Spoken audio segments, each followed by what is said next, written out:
Hey everyone, what's up? Hello. Welcome to Recipe for Reality, where we will not be talking about the Spider-Man trailer, despite everyone on YouTube probably going to check out Spider-Man videos. We're probably going to be the one video you check out tonight that isn't Spider-Man related, but who cares? We got a lot of other cool stuff to talk about.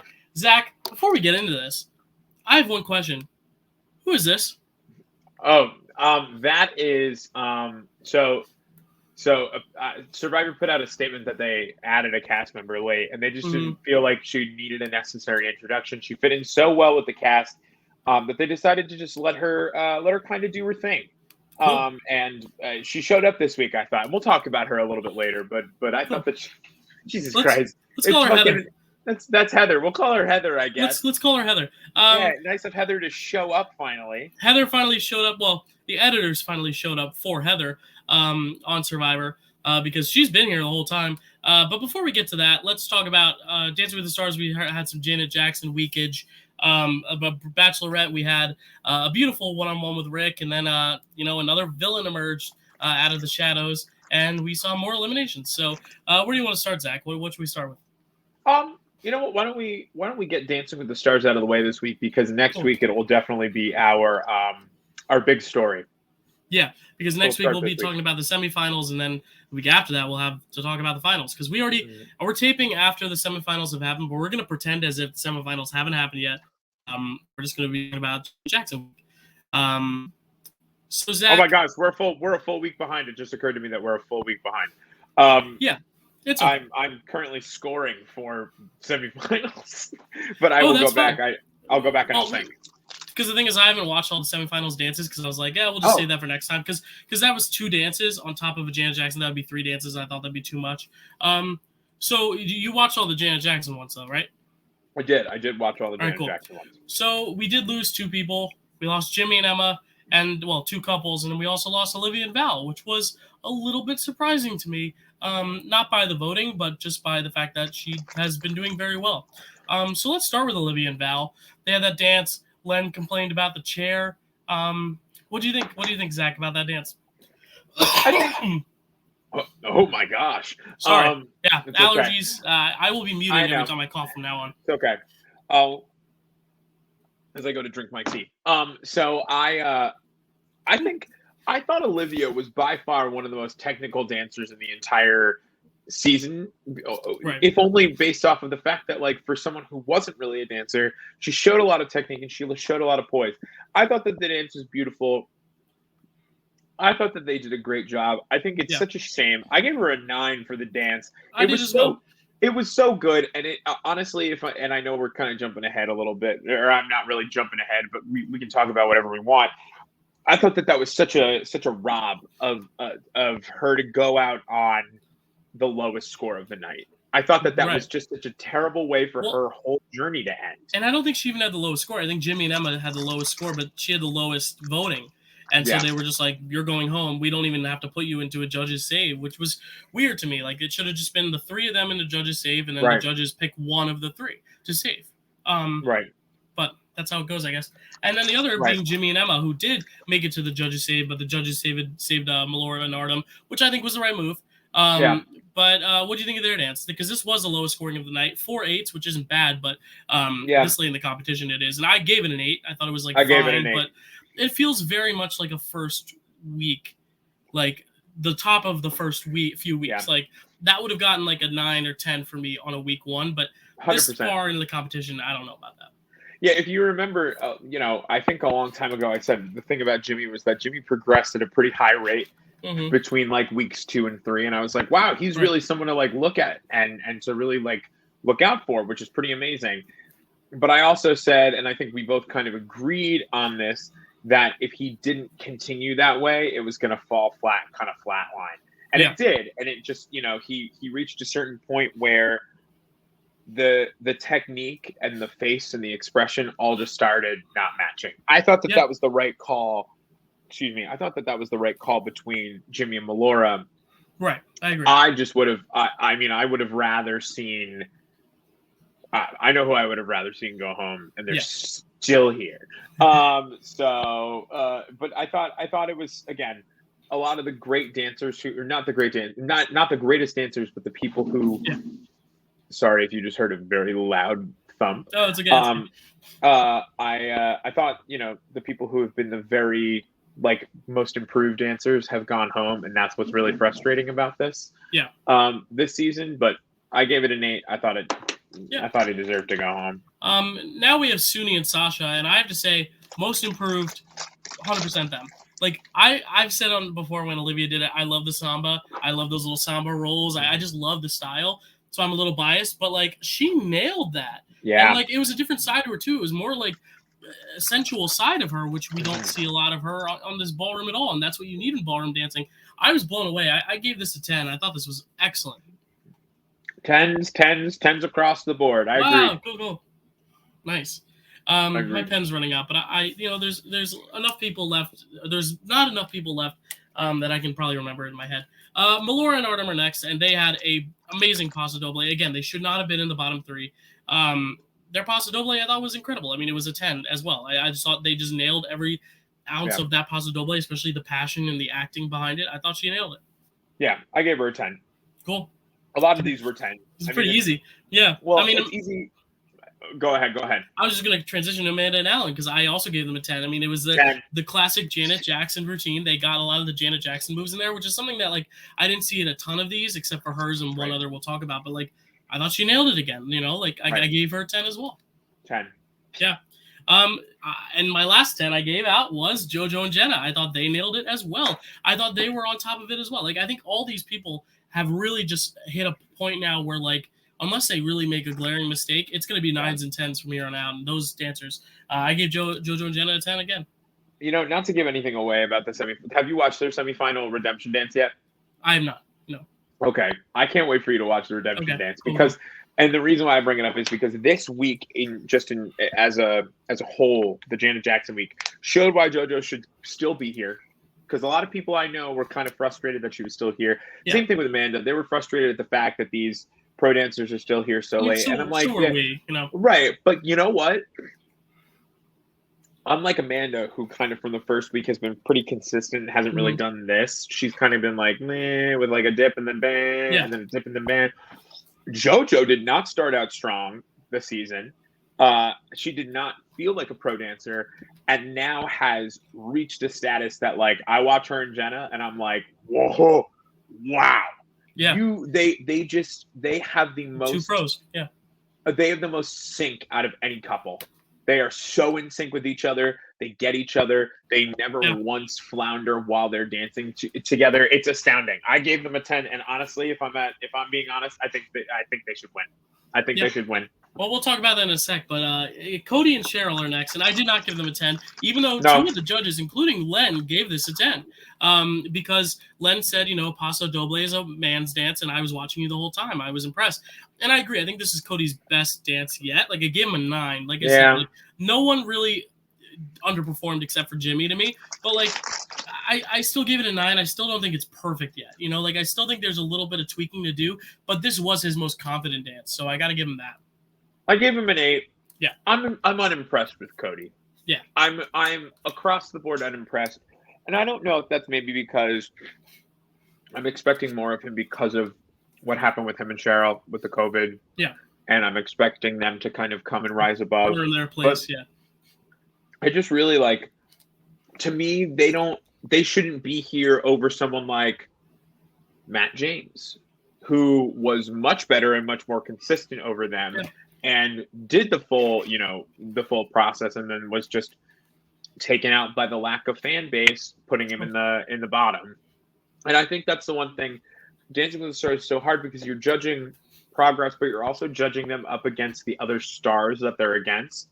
Yeah. And as I'm eating my recipe food this week, which is just strawberry fruit snacks, because I don't know, they're fruit like a papaya. No. We'll get there.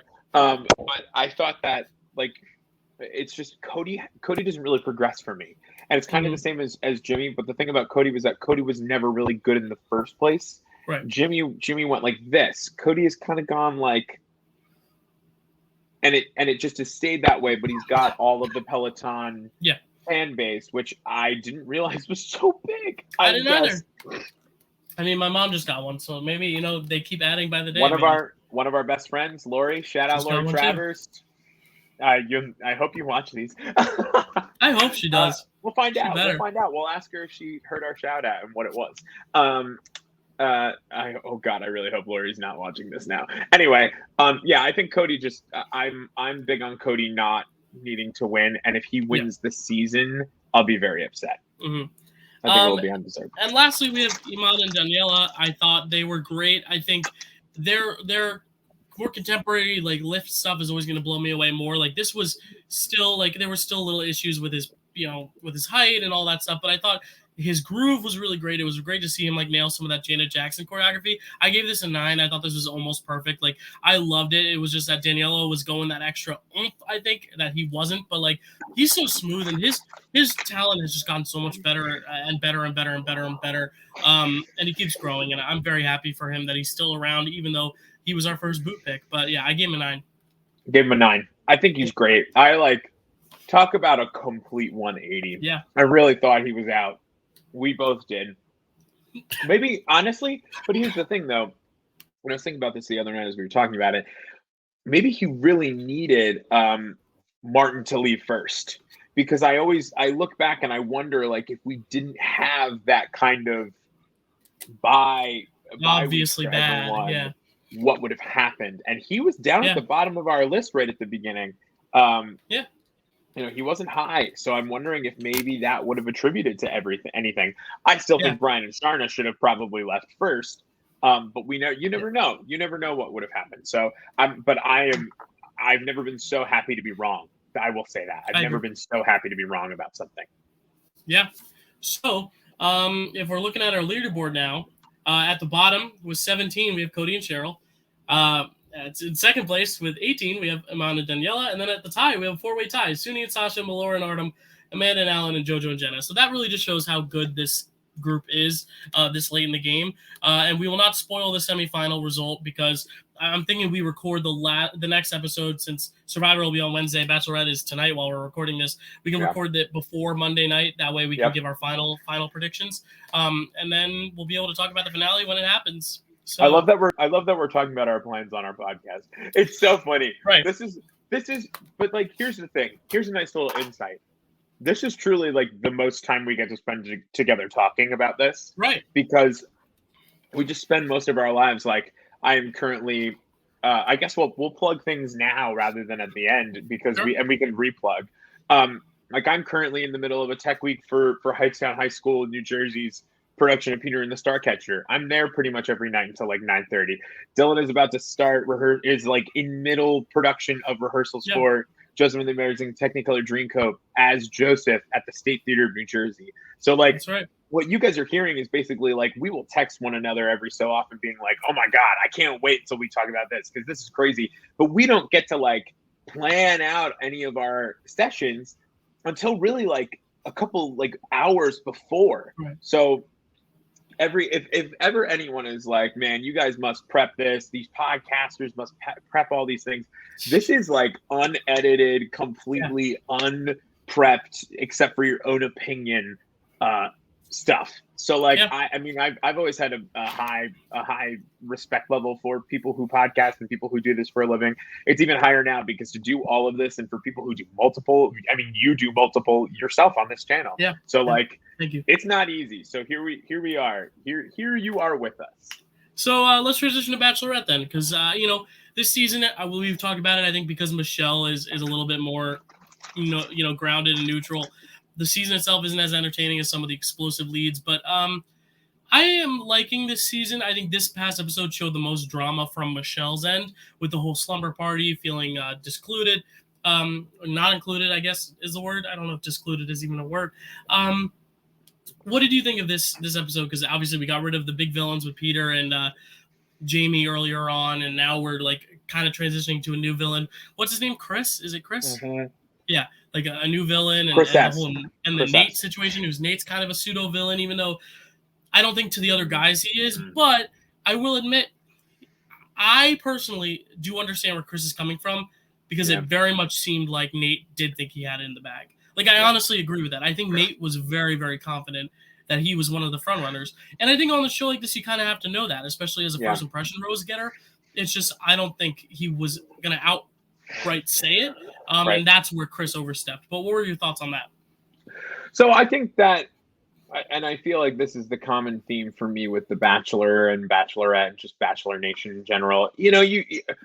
The producers as of late really show their hand, and it's not very well edited, if I'm being completely honest. And that's one of the things that about this week, especially, I thought was so hard, is that Chris S isn't really a villain. Like, he's not a villain. He's just a contestant. Like, Jamie was a villain. Peter was a villain. What the archetype is, that's what they were. They were that 100%. But it's frustrating because Chris S, in my eyes, is not a villain.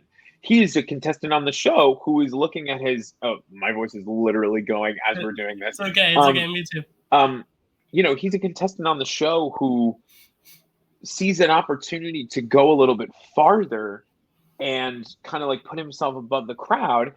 And the producers are like, villain, let's make him the villain. Because the one thing they need about a villain once you send others home.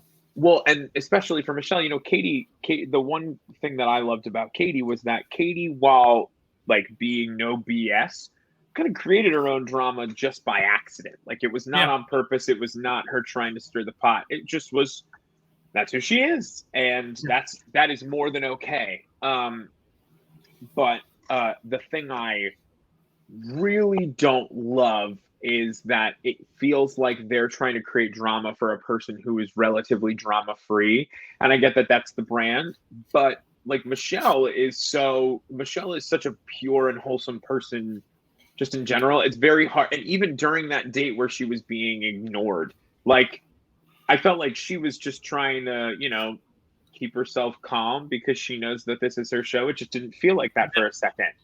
And then they tried to really play that up, which it's not a good look. It's really, it's not that I'm not enjoying the season. It's because this season overall feels very transparent. Yeah.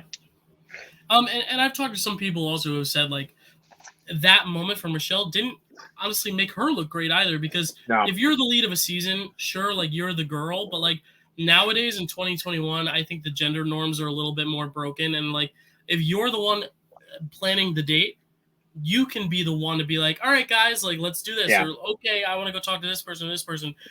I get why she felt like other people needed to come to her, but it's like, also it is a TV show and like there's a bunch of shit to do, and it is exciting. If I was there, I'd be like, wow, there's cotton candy, and there's the person like Nate, and he just sat and really didn't do much and just kind of sat with his teddy bear and was just sitting.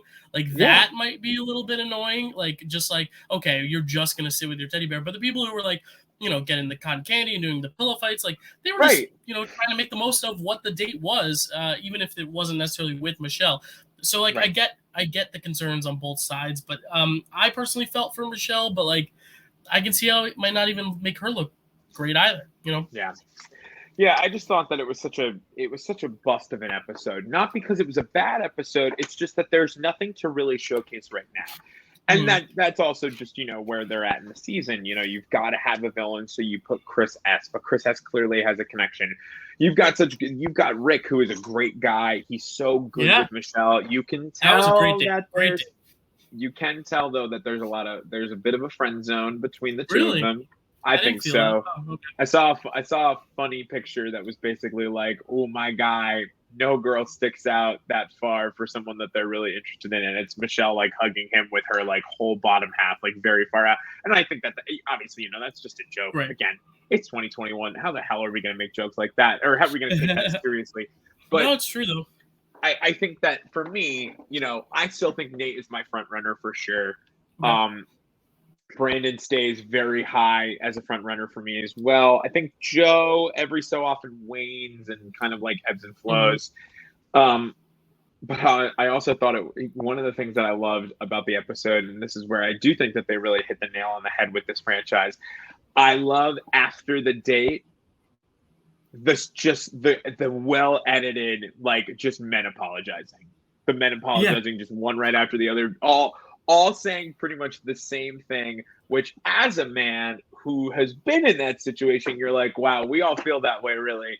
Wow, that's crazy. That's so on the nose, and I hate that. I hate myself a little bit because I identify with this. And you feel good. It keeps you engaged. But then it also leads to beautiful moments like Olu's moment. Like, I thought that was very moving. And I was 100% on board with her giving him that rose because it really was a moving moment. I also have to ask, this date with Martin, it's kind of like what you're saying. Like, I think the producers want that villain. And when he was starting to say, like, oh, I feel bad for Jamie, I was like, oh, here we go. But then it ended up turning into something better. Like, that's the thing is I think this is just a really good group of guys. And, like, even if they have controversial stuff to say, like Chris or like Martin, in the sense of like kind of siding with Jamie, there's always a way to kind of bring it back. But I do think after that, Martin's chances are pretty much squashed, as much as he's gotten 2 big roses now in a row. Yeah, I agree. I don't see a path for him. Yeah.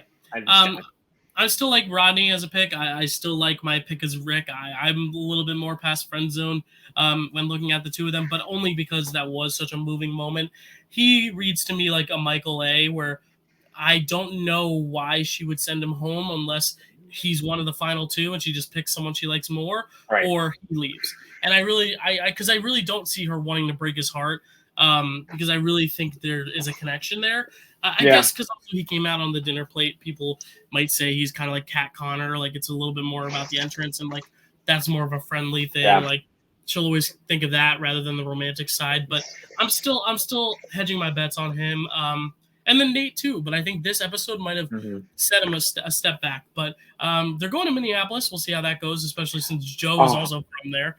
That'll be interesting to see what happens with Michelle and probably with her parents. I am very excited because, Dylan, this is the first season of The Bachelor or Bachelorette I've watched with any travel. Yeah, that's exciting. I've never seen them travel outside their bubble before. Yeah. So to see what it's going to be like now that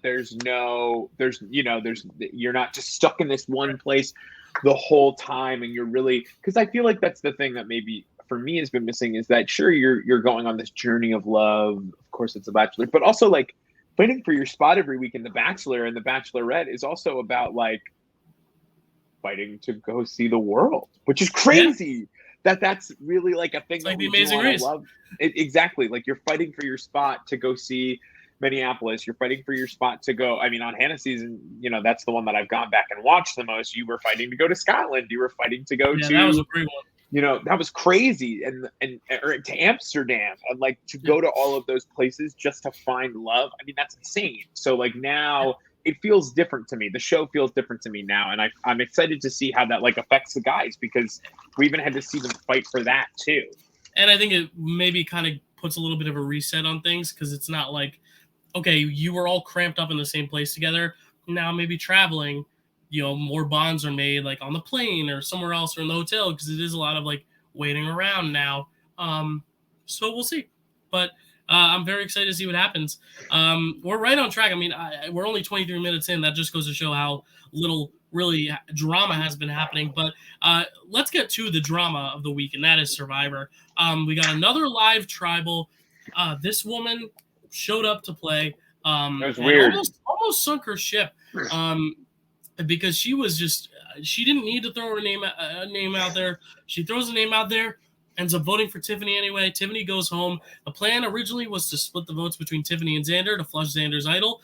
It looks like a lot of people who are voting for Xander then split with like Nasir and Heather or whatever, and then Tiffany goes home anyway because that was the original plan. Deshaun and Shane are fighting. Shane and Ricard are fighting. Liana is all of a sudden like fine with everyone. Like, Zach, this is a crazy episode. So before we get into it, let's look at our scores now. Look who's narrowed the gap a little bit, baby. That is right, because I had That's Tiffany. right. Wait a sec. No Did way. I do this right? Wait. Oh, yes. No, I did this right. No. All right, you did. Because the lower is the better. I was going to say, I was like, wait, how did I catch up a lead? It's because I got 10 whole points, because I had Tiffany second to the bottom. And Zach only had her fourth from the bottom, so I narrowed the gap now to 4. For a second, I was like, wait a sec. I thought I had her higher, but it's not. It's because I had her lower. I did better. I knew her and Evie were kind of on the bottom, even though they pulled off that great move against Liana, just because it was Yase 3, and 3 in a group of 11 is a minority. But great on Xander to not play that idol.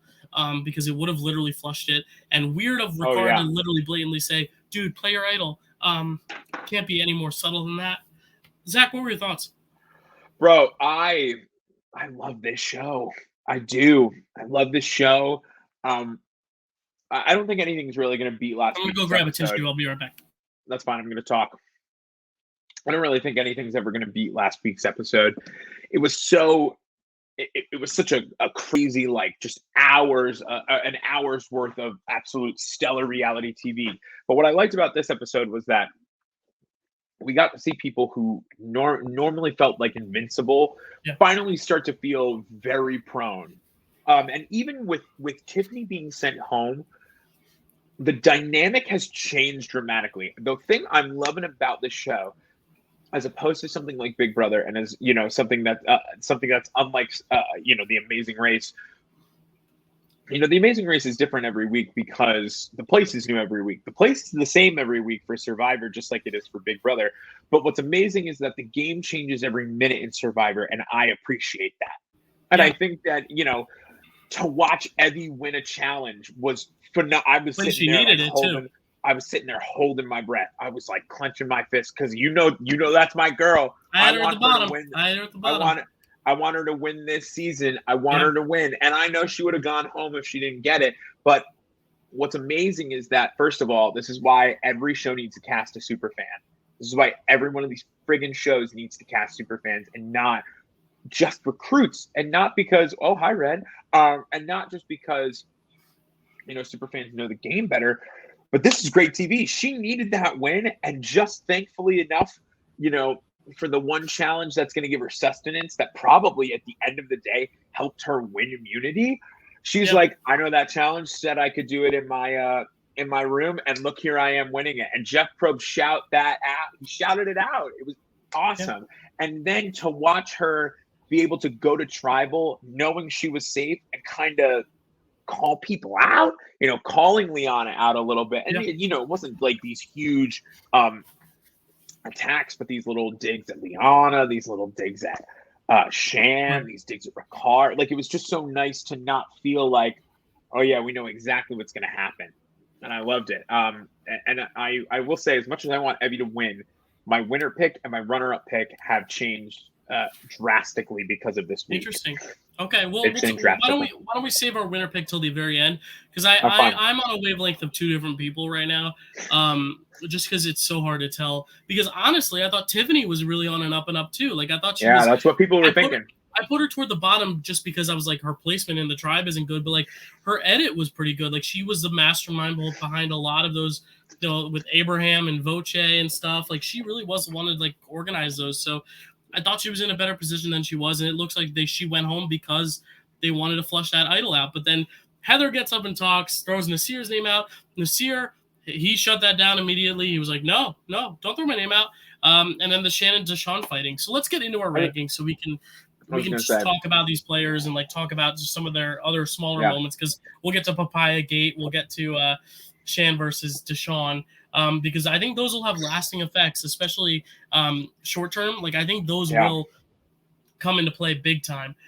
So at the number one, I have him second week in a row. I think he is completely safe. He has an idol, and when he was in danger, everyone came to bat for him. Everyone was like, hey, like, we're going to help you. We're going to get your name out of everyone's mouths as soon as he was in danger. So I have Nasir. Right up at the top, I've got Danny. I don't know what this man's doing, but no one looks at him. Yeah. Nobody's looking at him. Absolutely no one. And it's crazy because he's done almost nothing. He helped Luvu win all of those challenges, but like Danny has no safety, no immunity. He's he did not win this immunity challenge. He didn't win last week's immunity challenge. Zach, I'm gonna do another Wi-Fi switcheroo. Just keep talking. You're gonna be on, but I'm gonna remove myself.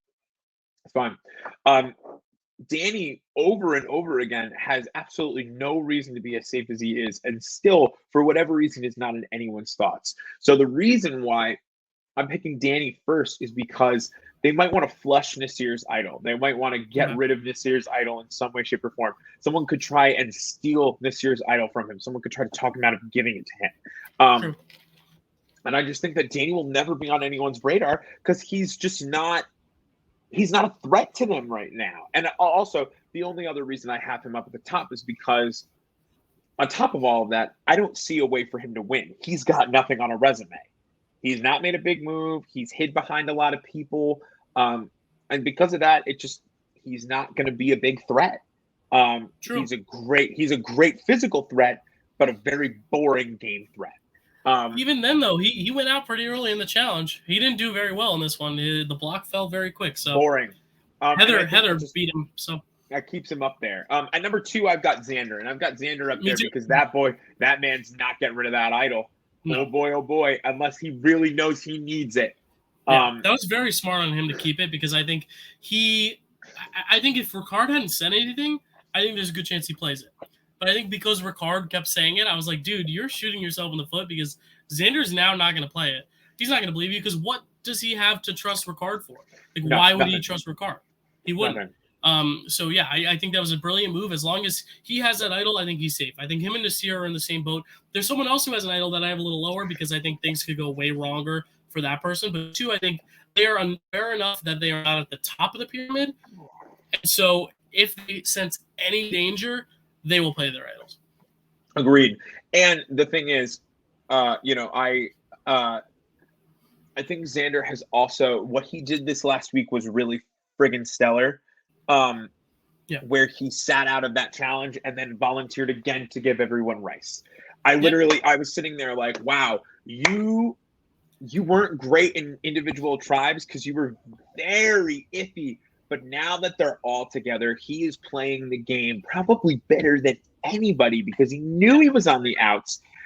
And then the coolest thing he said the whole episode was, I love hanging with the losers because they're emotional, things get said, and bonds get formed. And I was like, that's so, again, spoiler alert, that's nearly identical to what I would do if I was on Big Brother.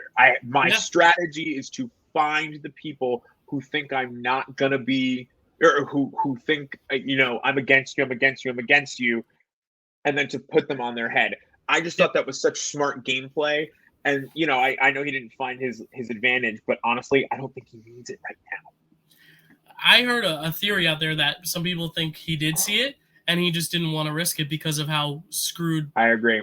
Someone like Liana is, which could very well be it too. Maybe trade places with Erica so that way Erica doesn't get that advantage, and that way no one gets the advantage. You don't need the advantage, but now you can guarantee that no one else has it. He's playing a very good game. The only thing is that I think he is still kind of on the outs, but I still think he's in a very good position to make some damage. Who's your number 3? At number 3, I have Nasir. I won't say anything that you didn't already say. The only reason he's a little low is because I worry that they're going to flush his idol, or they're going to try and convince him to give it up or not to use it and then get rid of him. And I don't think that Nasir is that gullible. Nasir is Nasir, I feel like, is always, unfortunately, not on his own fault, but is always on the other end of a very hostile conversation with someone. Because I don't know, I think everyone's just intimidated by him for some reason.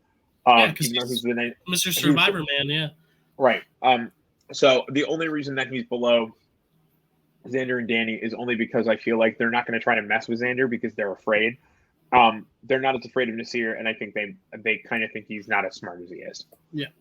At number 3, this might surprise some people, but I have Liana. I think the fact that she made that huge blunder and people still are wanting to work with her, including Xander, and the plan was for them to vote together to vote out Evie until she won.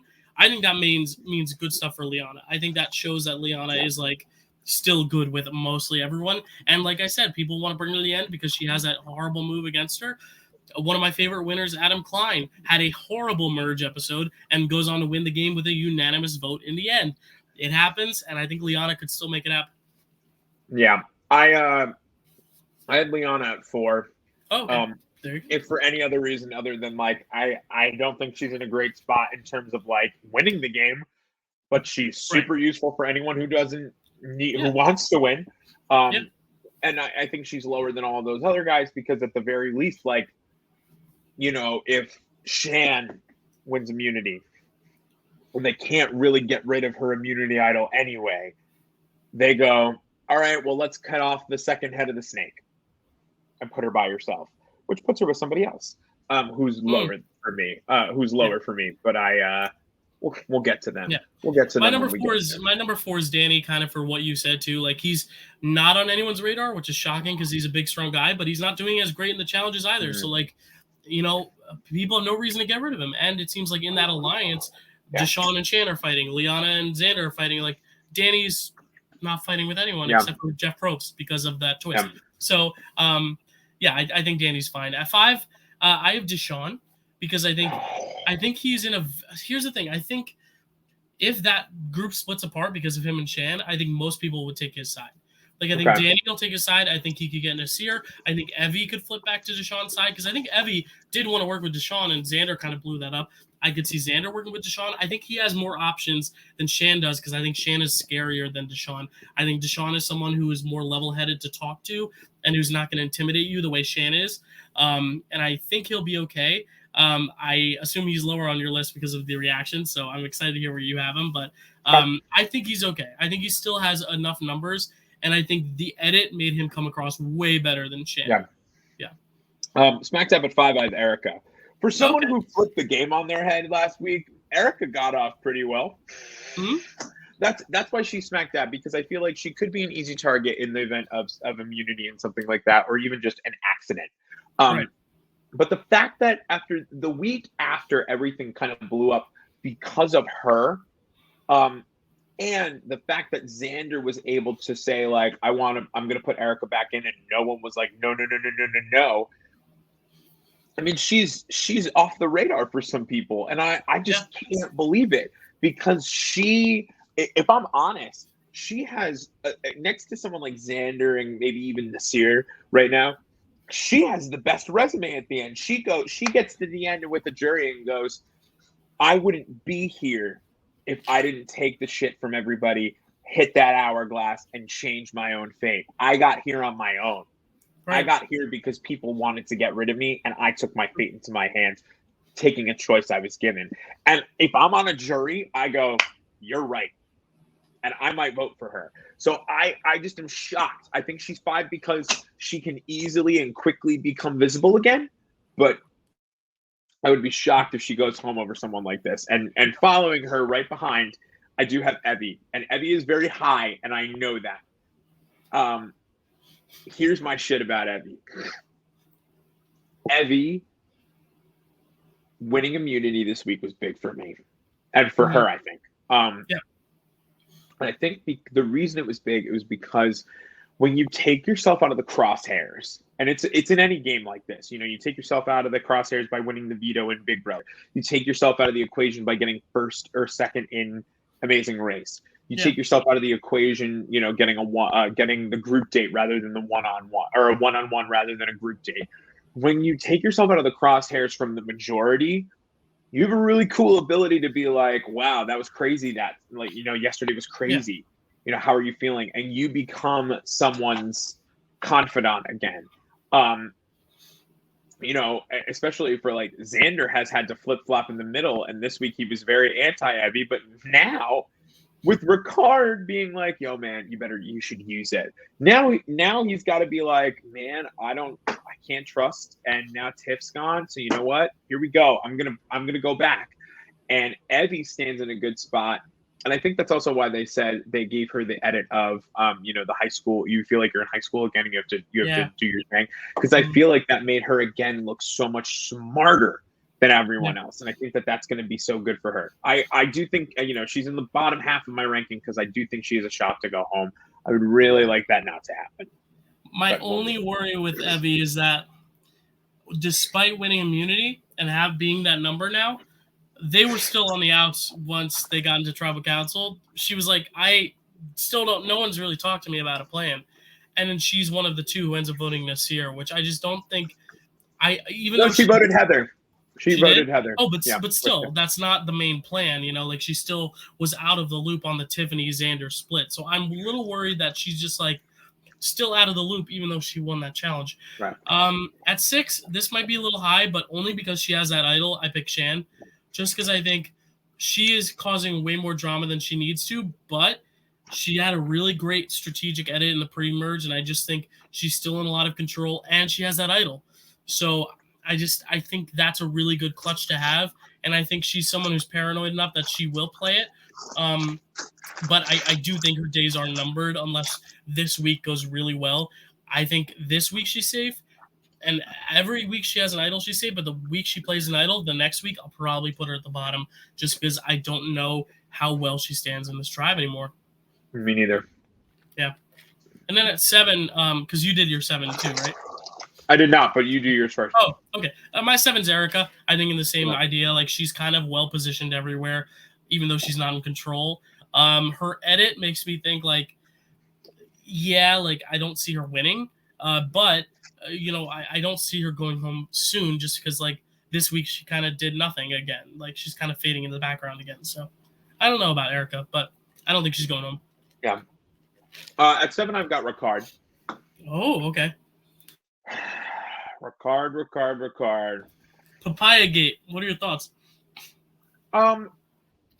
Rachel and I watched this episode together. We had differing opinions. I don't think it was that big of a deal, and maybe that's just because I'm not in the scenario. It's about scenarios. That's my favorite thing of all time. But I do think that Ricard is just not slick anymore. No. I think that's one of the worst things about his game at the beginning. Even when JD was here, I was like, I'm really not about Ricard, but I get why Dylan is. I get why a lot of people on Twitter are. He seems like a pick. He seems like, oh, yeah, duh. But he's just so not slick. He shows his hand all the time.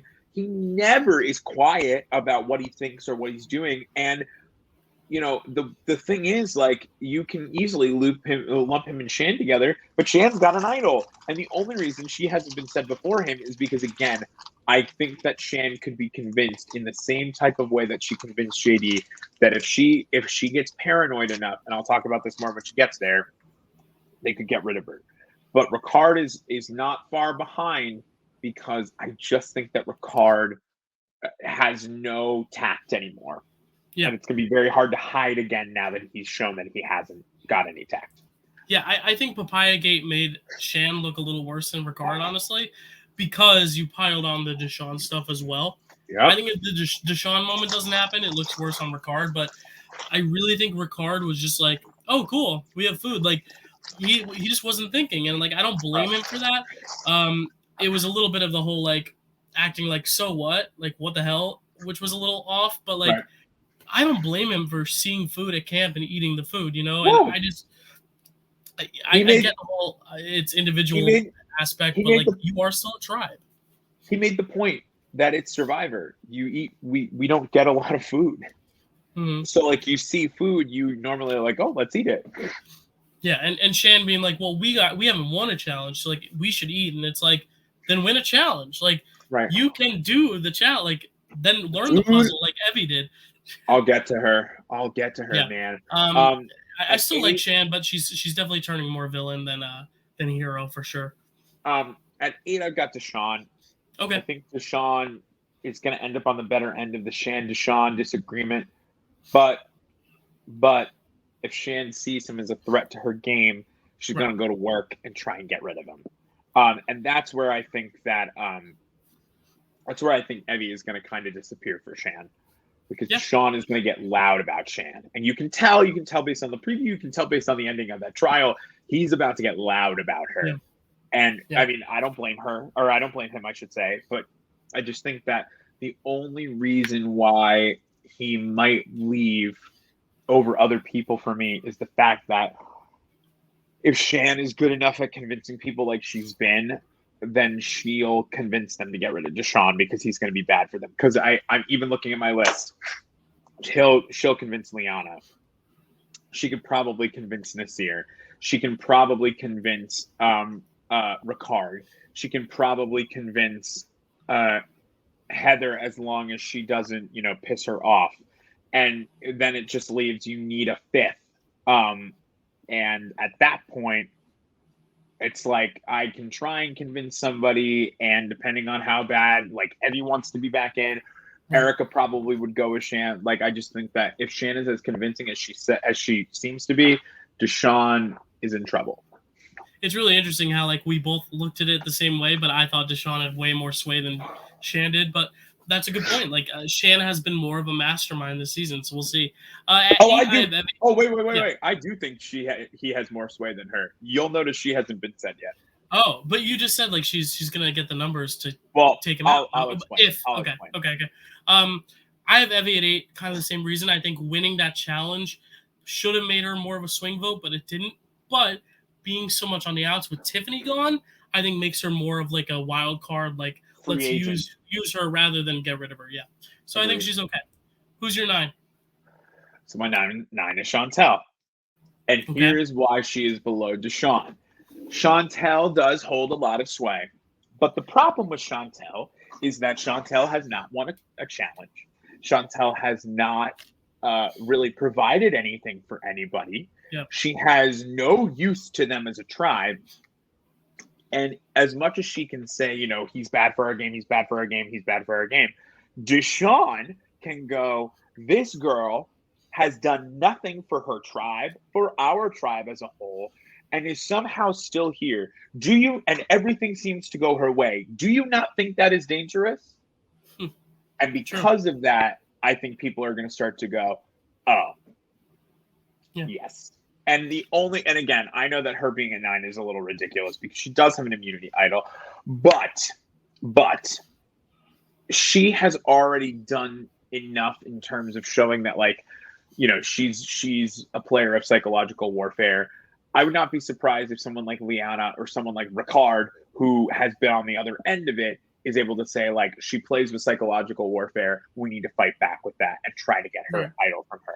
And can you steal idols from a bag? Well, so this is big. So. I thought about this. I don't think so. I really don't think so. I think it's one of those things where it's like you have to hand someone an idol to, like. It's like you can't invite a vampire can't come into your home unless you invite it. I don't think that's ever happened before. Like, I really don't. And the only time has been like once there was a clue to an idol hidden, back when like people found idols with clues. And there was like a reward where they were watching a movie and it was hidden in the popcorn. One person saw it and went to go grab it, and the other person grabbed it and they fought over it.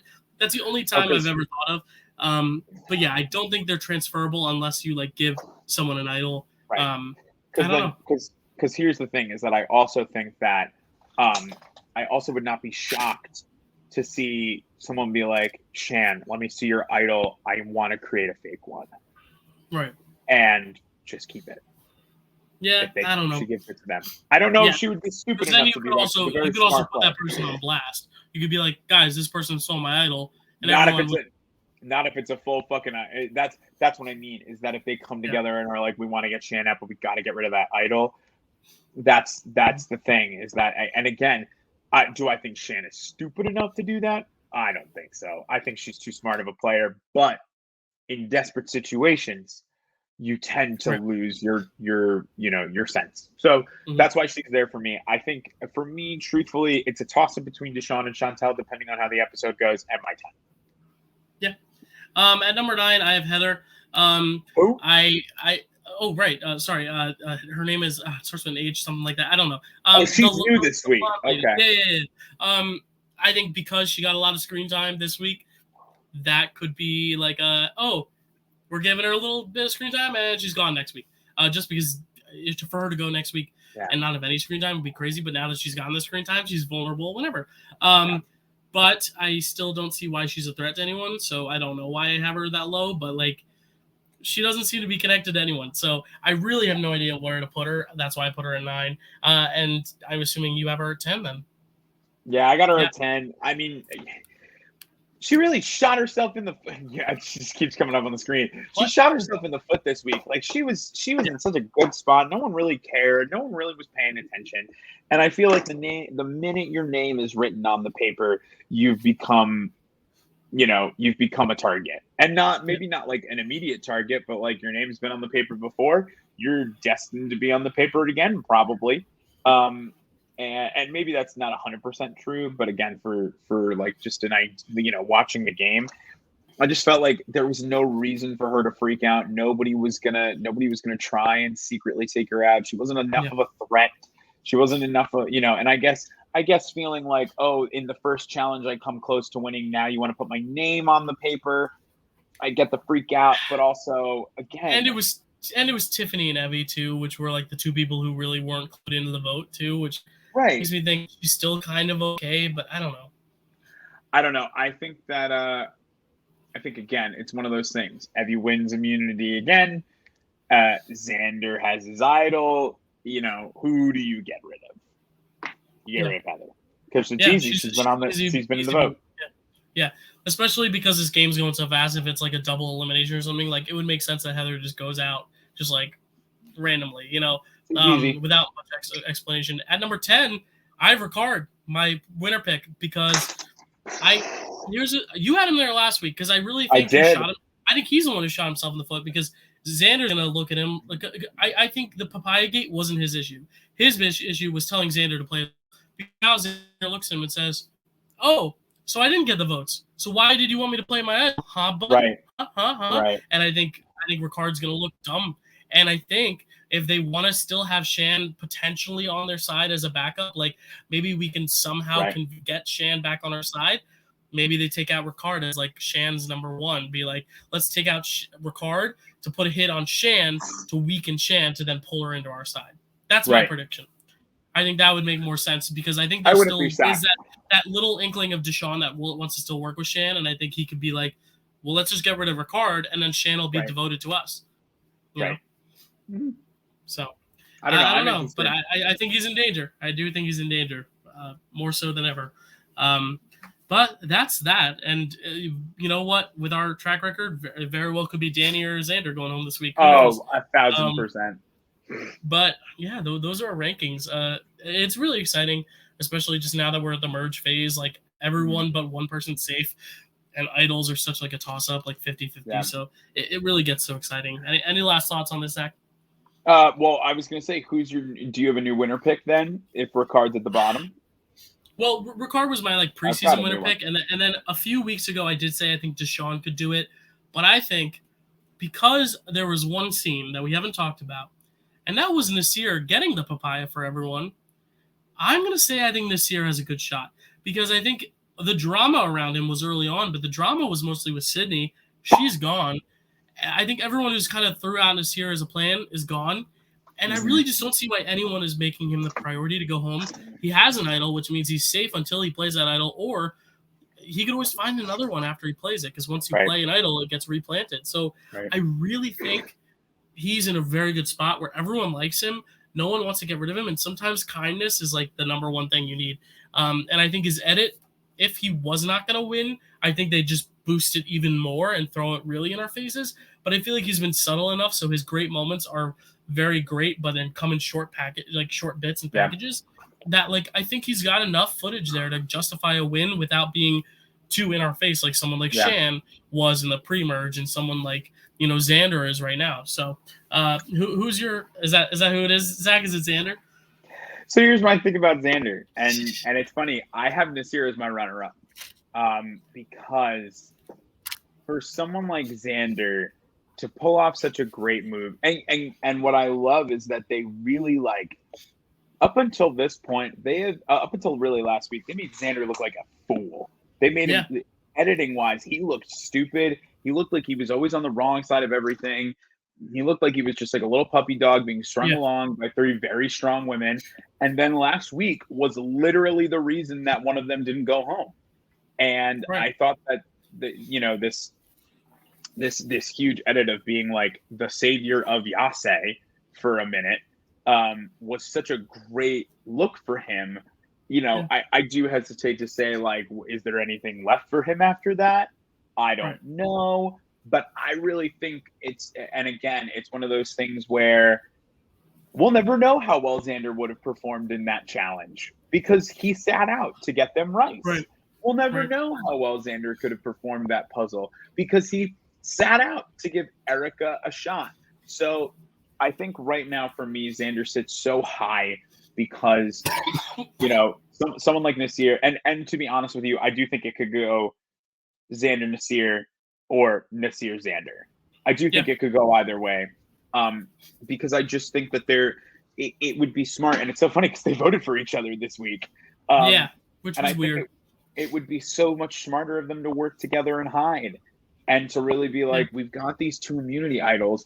If we just to the back for like another 2 weeks, well, they only have a couple weeks, right? Until they said it can be used up until. Oh no! Oh, and he still has his extra vote.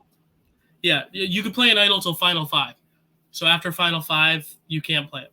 I am really, my hope, truthfully and honestly, my hope is that they are able to convince Shan to give up her idol and that he extra votes her the hell out of there. That would be incredible. Maybe. It would be incredible. Yeah. The only thing with Xander, I think, is that because he made a move so early in the merge, like, he's now really got to, like, really, like, try hard.